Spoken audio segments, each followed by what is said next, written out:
आप सभी हरियाणा प्रदेश वासियों को मेरी तरफ से राम राम। आज हरियाणा के हम 25 मुख्य समाचार आपके लिए लेकर आए हैं। आप हरियाणा के कौन से जिले से हमारी वीडियो देख रहे हैं कमेंट सेक्शन में जरूर बताएं और साथ ही वीडियो को एक लाइक और चैनल को सब्सक्राइब कर लीजिएगा। तो चलिए हरियाणा के मुख्य समाचारों पे नजर डालते हैं। पूर्ण कुमार पोस्टमार्टम पर हुआ बवाल, क्या है वीडियो में आगे बताएंगे। गरीब जनता को मिलेंगे प्लॉट, मोदी का हरियाणा दौरा हुआ कैंसिल, हरियाणा का नया जिला होगा घोषित, रोजगार को लेकर आई है बड़ी अपडेट। तो चलिए पहले कुछ हेडलाइंस पे नजर डालते हैं। चंडीगढ़ के अस्पतालों में ओपीडी टाइम बदला, 6 महीने तक लागू रहेगा आदेश। सर्दियों के मौसम के चलते किया गया बदलाव। भेदभाव के खिलाफ हरियाणा के सीएम की पहल, कहा दलितों संग बैठकर खाना खाऊंगा, बांटूंगा उनका दर्द, सबको बताऊंगा ये मेरा परिवार है। हरियाणा कांग्रेस बड़बोले नेताओं पर लगाएगी लगाम, प्रदेश प्रभारी बोले जल्द अनुशासन कमेटी बनेगी, संपत कप्तान पर भी हो सकती है कार्रवाई। रेवाड़ी में अवैध पटाखों का बड़ा जखीरा बरामद, व्हाट्सएप ग्रुप से चलता था कारोबार। पीएम मोदी का हरियाणा दौरा हुआ कैंसिल, सैनी सरकार का 1 साल पूरा होने पर सोनीपत आना था। आईपीएस सुसाइड केस का माहौल मानी जा रही है दौरा कैंसिल होने की बड़ी वजह। दिवाली पर 20 अतिरिक्त रोडवेज बसें चलेंगी। हरियाणा रोडवेज ने निर्णय लिया है कि 17 अक्टूबर से 25 अक्टूबर तक देश के विभिन्न अंतर्राज्यीय मार्गों पर यात्रियों की सुविधा हेतु 20 अतिरिक्त बसें चलाई जाएंगी। इन बसों की शुरुआत फरीदाबाद डिपो से होगी और किराए में कोई भी बढ़ोतरी नहीं की जाएगी।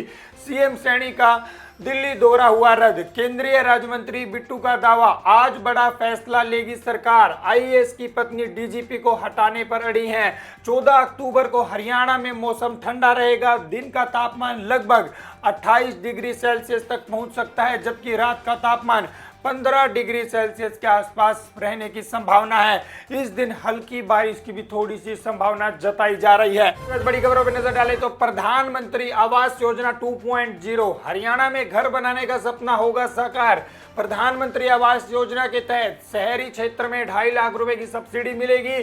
ग्रामीण आवास योजना के दूसरे चरण में 561 गांव के 1,58,000 लोगों को फ्लैट मिलने वाले हैं। शहरी योजना में 16 शहरों के 15,000 परिवारों को सस्ते प्लॉट मिलेंगे। योजना के तहत शौचालय निर्माण और मनरेगा में मजदूरी का भी प्रावधान है।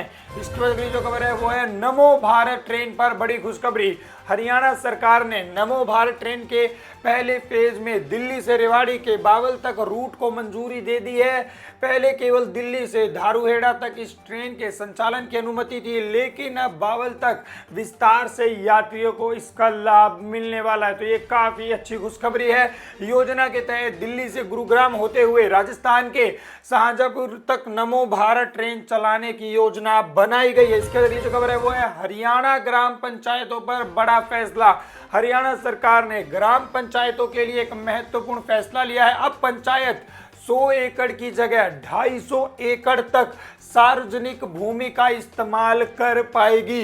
यह निर्णय से गांव में विकास कार्यों को बढ़ावा मिलेगा और पंचायतों को विभिन्न योजनाओं को लागू करने में आसानी होगी। सरकार का मानना है कि इससे ग्रामीण क्षेत्रों की विकास की गति में तेजी आने वाली है। तो इसके बाद अगली जो खबर है वो है पीएम मोदी का हरियाणा दौरा हुआ कैंसिल। जी हाँ दोस्तों, हरियाणा के आईपीएस अधिकारी वाई पूर्ण कुमार का 7 दिन बाद भी पोस्टमार्टम नहीं होने का असर प्रधानमंत्री नरेंद्र मोदी की 17 अक्टूबर को सोनीपत के राई में होने वाली जन विश्वास जन विकास रैली पर पड़ गया है। भाजपा सरकार का 1 साल पूरा होने के उपलक्ष्य में इस रैली का आयोजन किया जा रहा था, जो अब स्थगित हो गई है। भाजपा के केंद्रीय कार्यकाल की ओर से मिली सूचना के मुताबिक अब प्रधानमंत्री मोदी की रैली के लिए नई तारीख घोषित की जाएगी।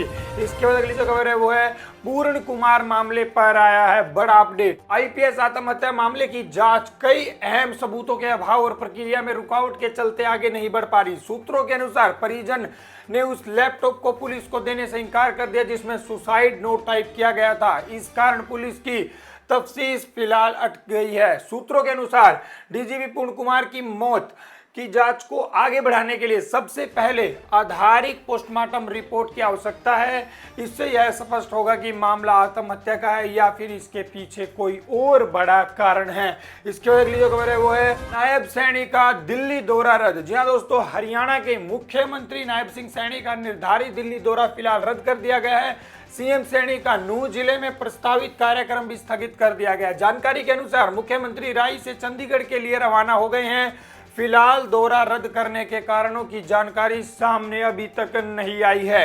इसके बाद अगली खबर जो है वो है हरियाणा कांग्रेस में आपसी खींचातानी।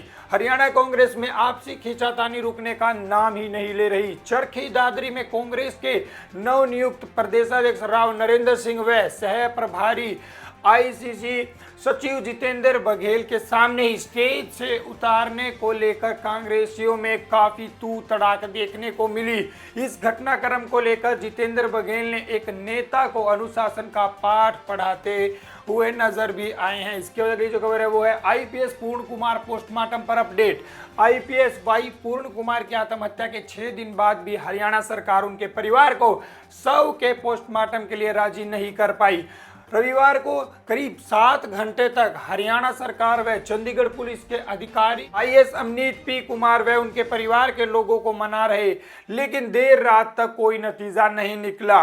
परिवार डीजीपी शत्रुजीत कपूर को पद से हटाने व ठोस कार्रवाई करने की मांग पर अड़ा है। इसके बाद अगली जो खबर है वो है बुढ़ापा पेंशन में बढ़ोतरी। हरियाणा में बुढ़ापा पेंशन 3000 रुपए से बढ़कर अब 3500 रुपए कर दी गई है।